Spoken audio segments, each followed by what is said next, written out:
All right, so the alternating series remainder. Now, just so you guys are aware, this is from the two remainder uh, theories that you're going to have to know. This is probably the one that comes out the most, and it's also the easier one. Okay, there's another one called the Lagrange error bound, which is a lot tougher. The equations are a little weird, but it's still doable, but just not like the one I'd rather do. I'd rather do the alternating series remainder. So let me just kind of write this stuff out for you guys really quick. So I'm going to write this out for those that are not here. But when we find partial sums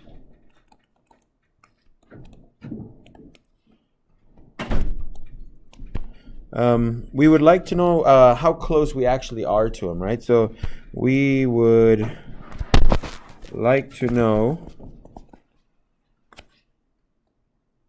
how close we are to the actual answer.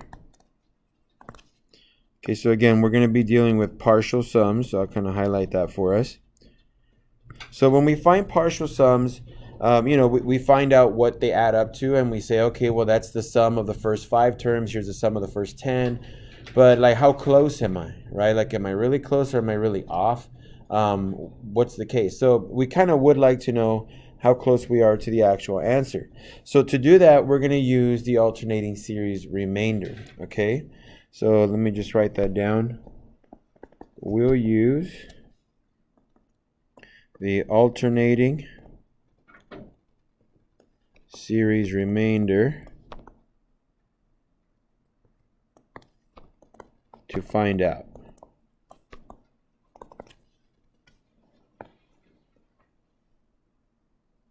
So the theorem for the alternating series remainder is as follows. Here we go. Theorem, bless you, 915. If you want to call it the ASR, that's fine. All right. It says if a convergent alternating series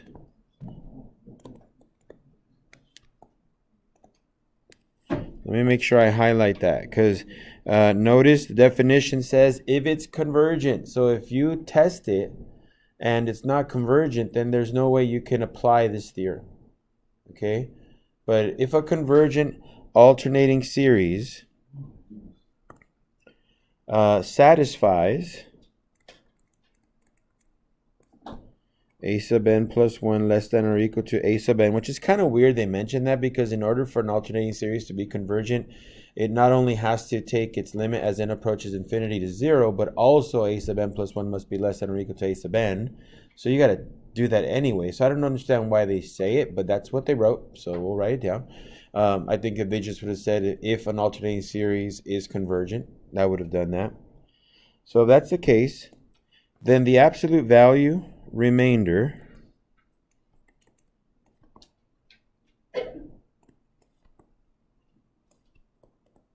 we're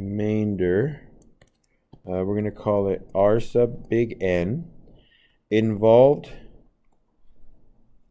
in approximating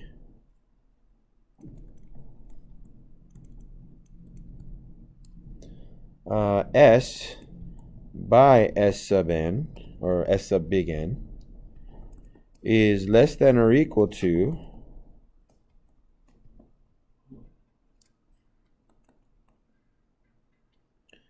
the first neglected term.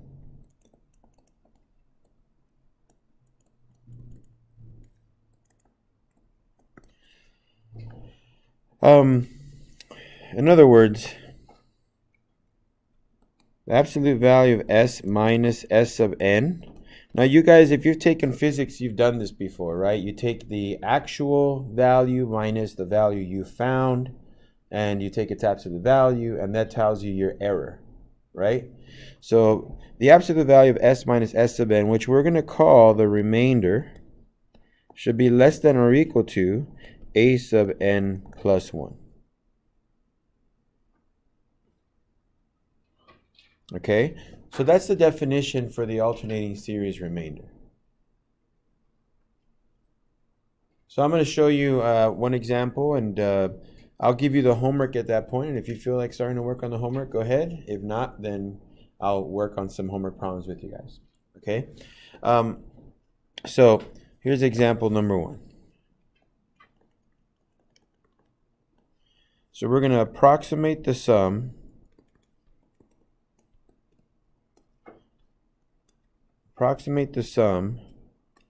by its first 6 terms.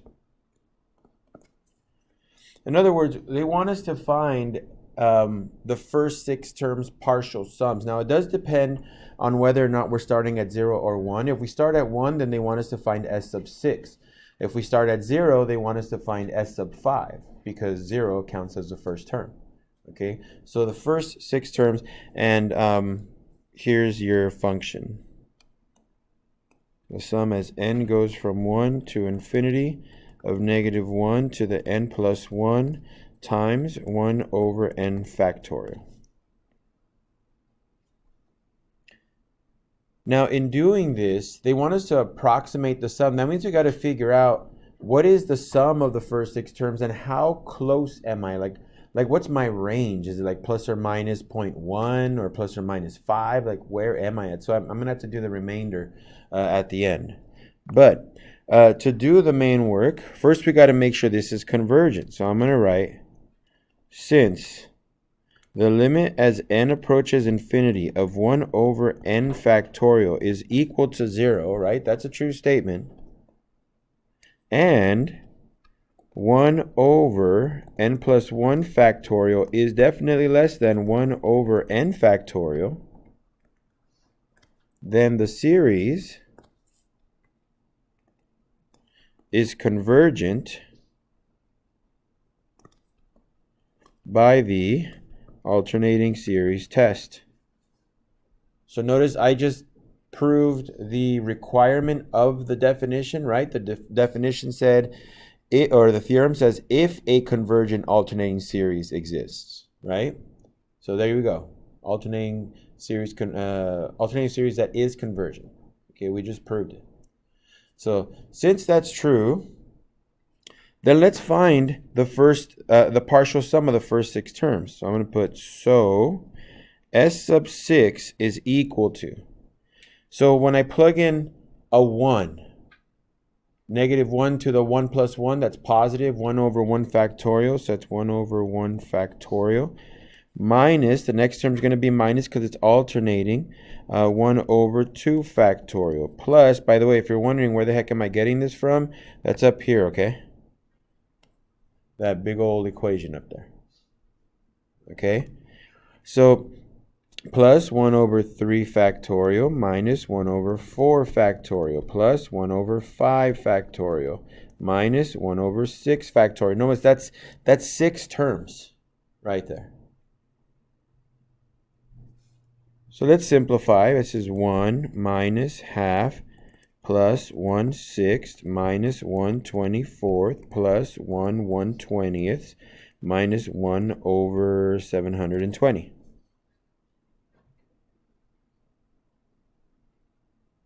Now, of course, they're going to want you to simplify this a little bit more. So we'll get s sub 6 and write that it's approximately, so at this point, obviously, you're going to want to use your calculator, 0.63194. So in a sense, we're like done with the problem, but we're not really finished completely. Like, we did find the sum of the first 6 terms. Okay, so that is correct. But they wanted us to find the approximation, which there it is. But is that exactly what it is, or are we off by a little bit, right? So now we got to figure out, like, what's our error? How close are we to actually being right? Like, is that right, or is it a little bit more or a little bit less? So the way we're going to do that is by calculating our error, okay? So since the absolute value of s minus s sub 6 is equal to the absolute value of r sub 6. Notice I'm using sub 6 instead of r sub big N, right? Because I'm using 6 terms. Now remember, that number 6 might change to 5, or it could be an 8, depending on your starting point. Okay, if you start at 0, then you do s sub 5, right? If you start at 1, you do s sub 6. If you start at 2, you do s sub 7, right? Those are 6 terms. So this has to be less than or equal to the next neglected, or the first neglected term. Now, what that means is, where I did s sub 6, right? Where I did s sub 6, I found a sub 1, a sub 2, a sub 3, a sub 4, a sub 5, and a sub 6. Right? What was the first term I neglected? A sub 7. So, a sub 7. Okay? So notice that's why they put n plus 1, because the last term I did was s sub 6. So 6 plus 1 would be 7. Right? So a sub 7. So since that's the case, and a sub 7 is equal to what? Well, the 7th term would be 1 over 7 factorial.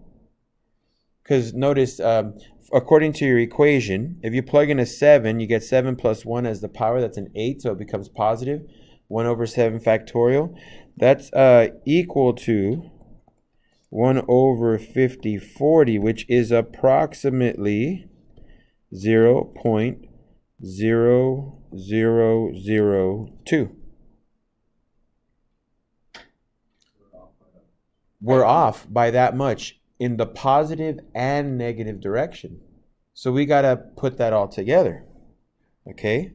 So let me write this down. So the sum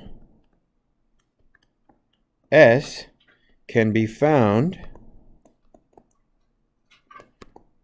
by getting your original answer, which was 0.63194 plus 0.0002 and 0.63194 minus 0.0002.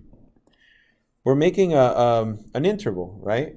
A low case and a high case. And S is going to be somewhere either at the endpoints or in between. So for the top one is 0.63214, and on the bottom is 0.63174.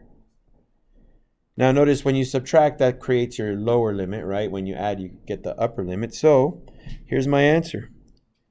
0.63174 is less than or equal to my sum, and the high point is 63214.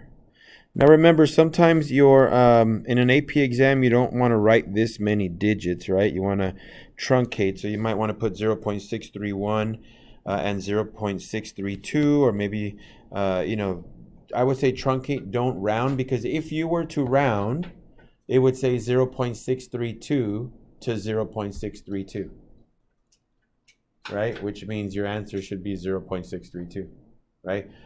You don't want to round in this case. You might want to truncate, right? Just go to 3 numbers after and just cut off the rest, all right? For me, I just like leaving everything there. So this is how you do one of these problems. Now, there's going to be another problem near the end that is not done this way, and that one's a little different. But just so you guys know, your homework, if you want to start it right now, is page 639, 37 through 42. So you should be able to do 37 through 40 by now. That's how you're going to do it. But like I said, I'm going to do numbers. Which am I doing for you guys? Let me see. Number 37, and then I'm going to do number 38 for you guys. Okay? So that way at least you have those, and you can try the next 2.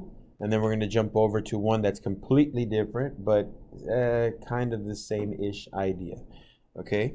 So here's example number 2. We're going to approximate the sum of the series. Now, I might recommend that for this, you might want to get a separate sheet of paper and call it number 37 and then number 38. That way you don't have to rewrite them. Okay, unless you want to. Or maybe you want to practice it again, and that's fine. But approximate the sum of the series by using the first 6 terms.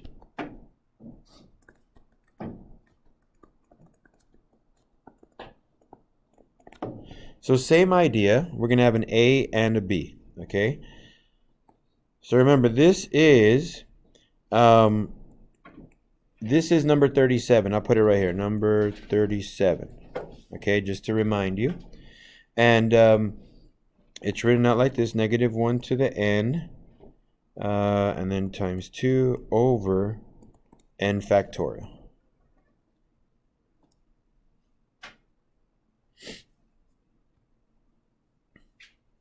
All right, so what is the first thing I have to do?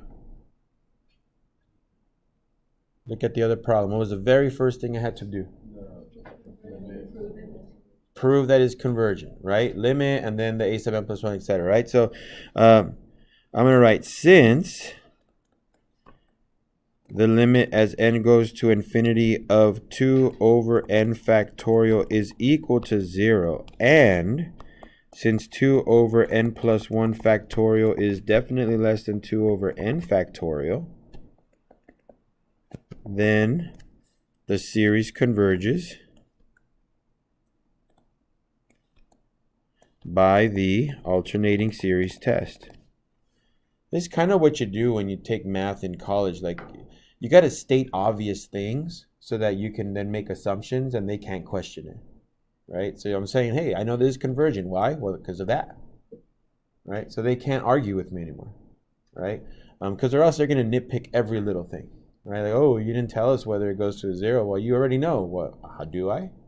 Right? They act dumb about it. So you got to make it obvious. Same thing with your AP exam. You got to make things obvious. Label things. Draw arrows and say, this is my answer. You know, things like that. That way they can't question anything. So since this is true, right, we know it's convergent. So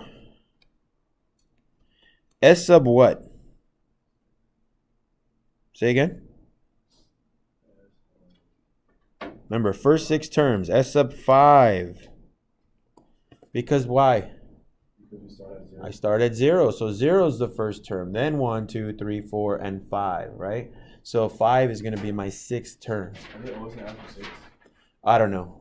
This homework for 6, yes. Oh. But they could say for 7, they might say that one of the last problems is going to say, what term do you get an error less than 0.001? So that one you have to figure out the term that you need. But in our case right now, it's just 6. So, all right. So let's write down the first 6 terms. So start with 0. This would be 2 over 0 factorial, right? Then minus 2 over 1 factorial plus 2 over 2 factorial minus 2 over 3 factorial plus 2 over 4 factorial minus 2 over 5 factorial. Well, 2 over 0 factorial is 2, and 2 over 1 factorial is 2, and 2 over 2 factorial is 1, minus 2 over 3 factorial. 3 factorial is 6, this would be 1/3. 2 over 4 factorial, now that would be 24. So 2 over 24 would be 1/12. And then minus 2 over 5 factorial is 120. So 2 over 120 is 1/60th.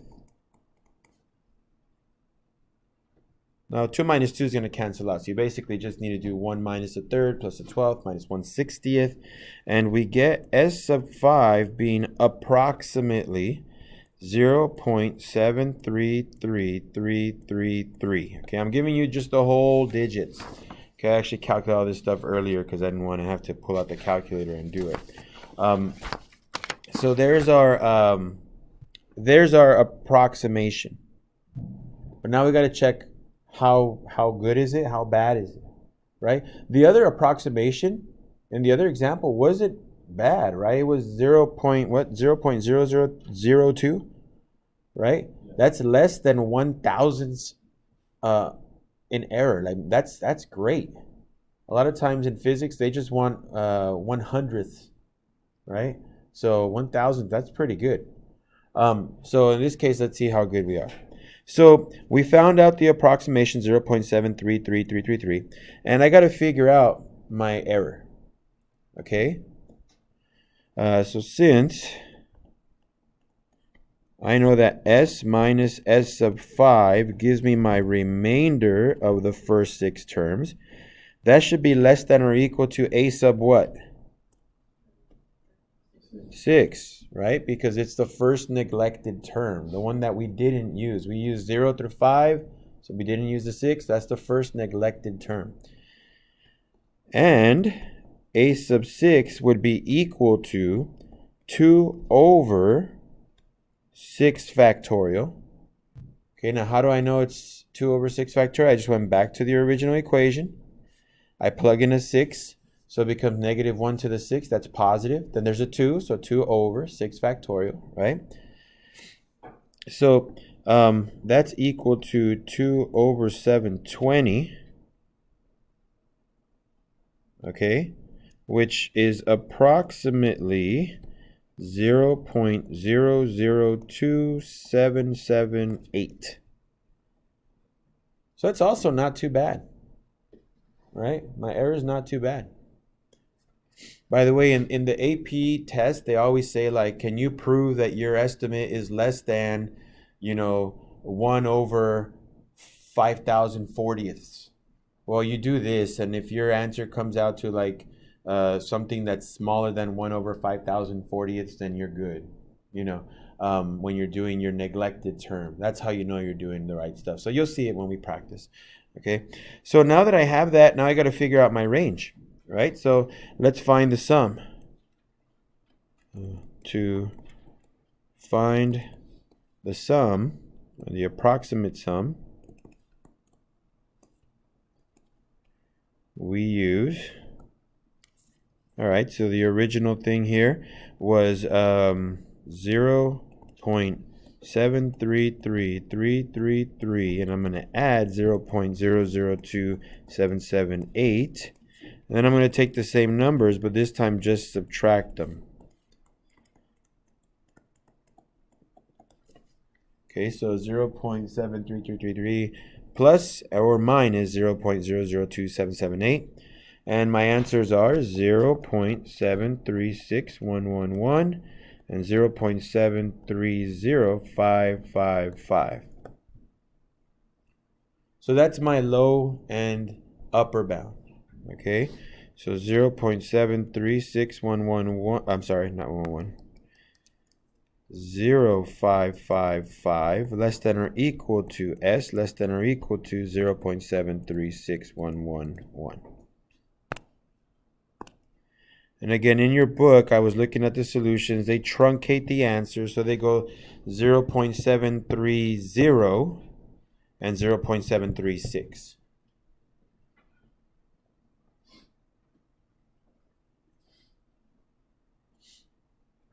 All right, so I mean, not too bad. It's off by about 5 thousandths. Okay, still not bad, right? You got people coming in, just so you guys know. But it's off by about 5,000, so it's not terrible. I mean, do they want more? Sure, they might want better than that, but it really depends on the problem.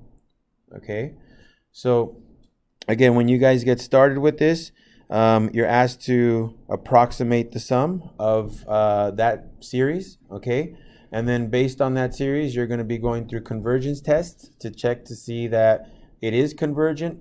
You find your fifth partial sum in our case, or sixth, because we start at 0. From there, just kind of double checking your remainder using the remainder theorem, adding and subtracting from your initial guess, and that's going to give you your interval of success. Go ahead. Oh, you know how sometimes they won't tell you go to 6? What's a good number to go to? Honestly, if they don't tell you, then that's your thing to find out. So the next, not the next example, but the one after that, we're going to have to figure out when is the best number going to happen. So, but that's for number 42 or 41, that type of stuff. But yeah. So let's go to the next one, part B. So part B, sorry I had to repeat all that stuff. It's just every time the principal walks in, they always say, hey, when they walk in, can you at least tell them kind of what you were doing, even though they may not understand anything you're saying? So that's why I repeated it. I apologize. But anyway, let's go to part B, number 38. So I chose to do this one instead of the other ones because I figured, you know what, this is the one that looks like the scariest, even though it's actually not that bad.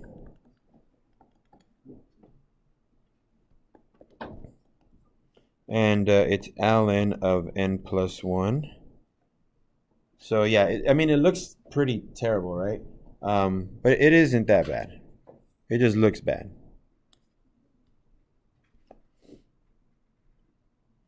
So we're going to do the same thing. We're going to approximate the sum using the first 6 terms. So we got to check for convergence first, right? So since the limit as n approaches infinity of 4 over ln of n plus 1 equals 0, and 4 over ln of n plus 2 is less than or equal to 4 over ln of n plus 1. Notice I already plugged in the n plus 1 into the natural log. So if it's ln of n plus 1 and I plug in an n plus 1, it becomes ln of n plus 1 plus 1, which is ln of n plus 2. That's why it says n plus 2 first. So since that's true, then the series converges by the AST.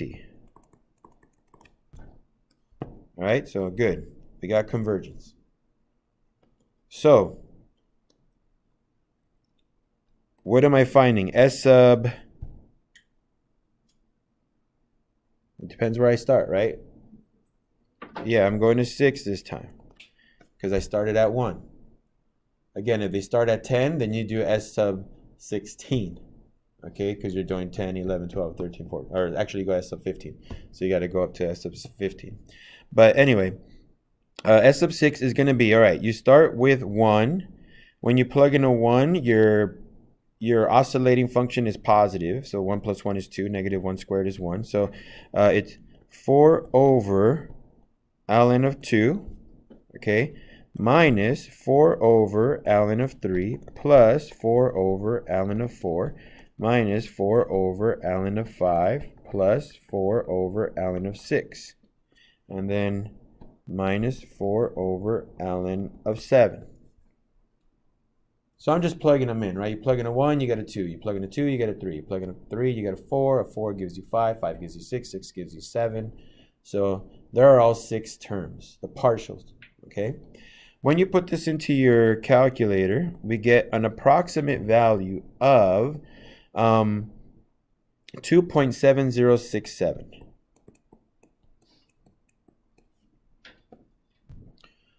So there's our approximate partial sum. Okay, so let's figure out our error. Okay, so since the absolute value of s minus s sub 6 is equal to our remainder, which should be less than or equal to a sub what? A sub 7. And a sub 7 is 4 over ln of 8.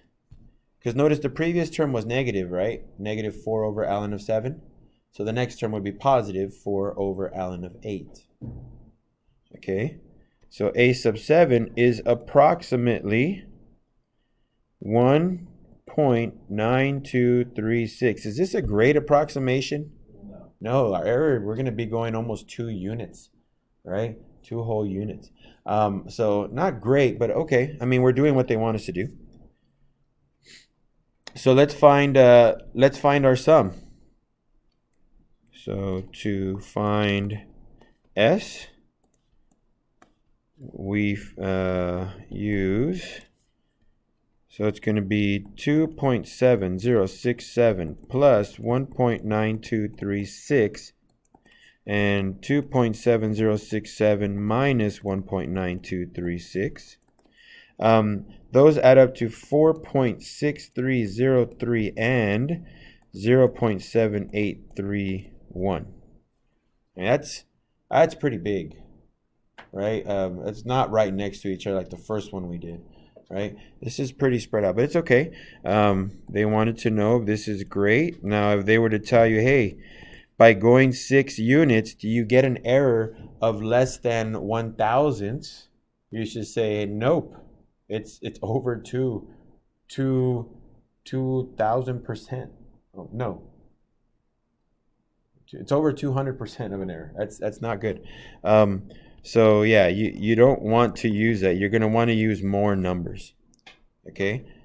So here's your answer. So to answer your kind of answer what was asked earlier by Robert, like how do you know, like are they ever going to give you a number, like when do you know what to use what? This next problem kind of answers that question a little bit, because sometimes they don't tell you where to go and you kind of have to mess with it yourself. Okay? Uh-huh. Would you ever come up with like a negative answer? Like, you know how 8 sub 7 or like that unit has always been positive? If you did, okay, you shouldn't though, because notice your remainder is always an absolute value, right? So that means the absolute value has to be less than or equal to a number, right? Well, the absolute value can't be negative, so it should be positive. But I guess if you ever do get a negative, it really doesn't matter, because then that just means at first you subtract and then after you add. You're just changing the value of it, right? You're adding and subtracting it. But yeah, I guess if you ever were to, for some reason, then just still add and subtract and you still get your range. So let's check out number 41. Okay, number 41. Oh, by the way, part B, this was number 38. I didn't put that there for you guys, but number 38. So here's the last example for you. We're going to check out number 41. So example number 2. Or 3. What was I on? So this should be 3. Yeah, this should be 3.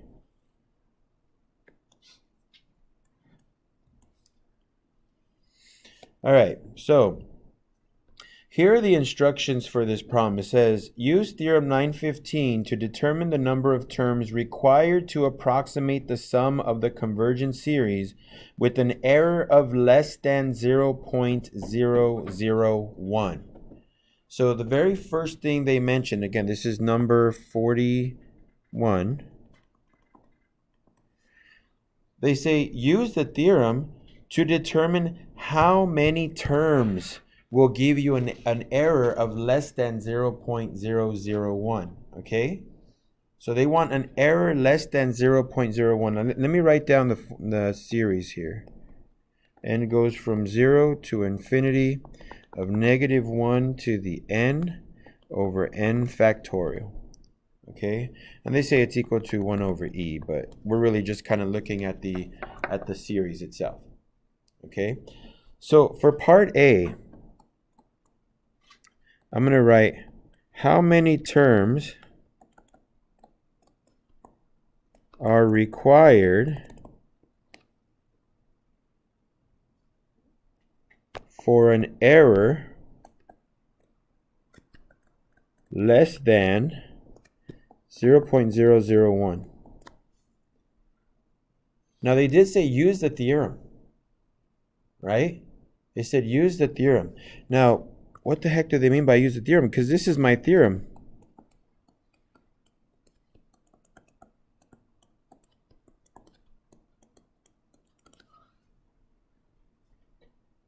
So how do I use that? Well, it's actually on the right side. They say a sub n plus 1, right? And they're saying that needs to be less than 0.001. Okay, well, what's a sub n plus 1? Well, if I look at the very top, okay, a sub n plus 1 is, let me write this out, 1 over big N plus 1 factorial.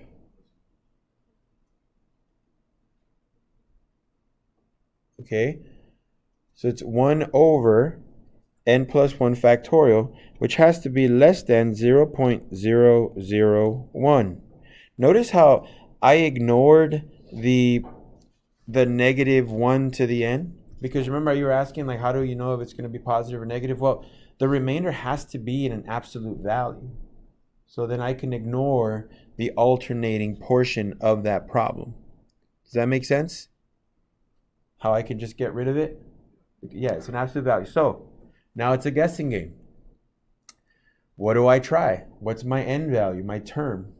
So I can try 1. So at this point, do me a favor. Can one of you guys, well, yeah, I'm going to probably need one of you guys to do this for me. Maybe I can do it. Let me see if I have it ready. Yeah, I do. Okay, never mind. So what I'm going to do is I'm going to try, let's try 1. So if I try 1 or 0, if I try 0, guess where they want me to start? I get 1 over 1 factorial, so my answer is 1, right? I'm plugging it into that n plus 1, okay? 1 is not less than 0.001. So I'll try 2. Or sorry, I'll try 1 now because I tried 0. I'm going to try 1. So if I try 1, I get 1 over 2 factorial, which is half, 0.5, which is not less than 0.001. You get how I'm doing this? I'm just trying. Now, maybe starting from the very beginning isn't the best idea, but, you know, I'm just doing that right now. Let's try a 2. So I try 2. 1 over 2 plus 1, that'd be 3 factorial. That's 1 over 6. Okay? And 1 over 6, 1 divided by 6, the value is 0.1666666, etc. That's not less than 0.001. Okay? So what if I try like a 5? If I try a 5, I get 1 over 6 factorial. Now, 1 over 6 factorial, let me write this down. If n equals 5, then 1 over 5 plus 1 factorial is equal to 1 over 6 factorial, which is approximately 0.001389. Is that less than 0.001? No, but I'm real close, right? This is not less than 0.001. So what do you think my answer is going to be? Well, don't go too far. Let's go next. But I think I understand what you're saying. You mean 7 factorial. So 1 over 7 factorial is approximately, I think I did that here somewhere,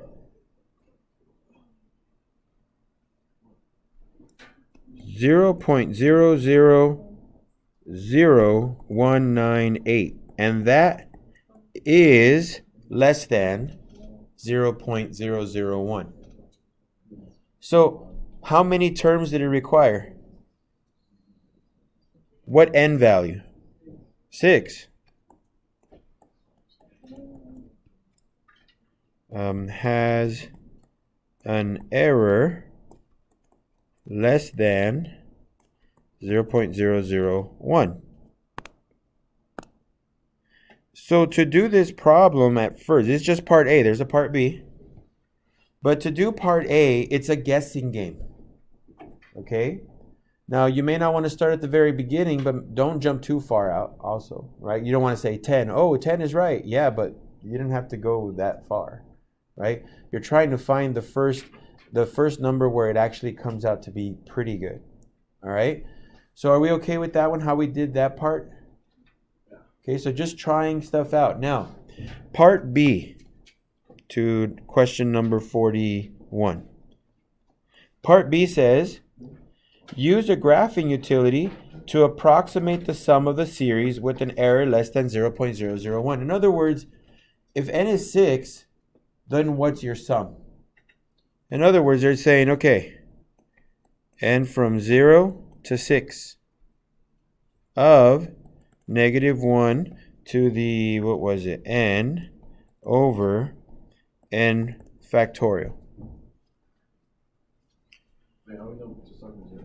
Well, because that was the original problem, from 0 to infinity, right? So all I'm going to do is do the partial sums from 0 to 6. So if I were to plug in a 0, I'd get 1 over 1, so it'd be 1. If I were to plug in a 1, I'd also get a 1 because it'd be 1 over 1, right? If I plug in a 2, I'd get a half. If I plug in a 3, I get a 1/6. A 4 would be a 1/24. A 5, I'd get a, what would that be, 1/20. And then a 6, I get a 1 over 720. So again, I'm plugging in 0, 1, 2, 3. So 0, 1, 2, 3, 4, 5, 6. So those are all my 7 terms. So the approximation would be, or no, answer your question, 0.368. That would be my approximation. So let me just write your homework and then I'll answer your question right now. But your homework is on page 639.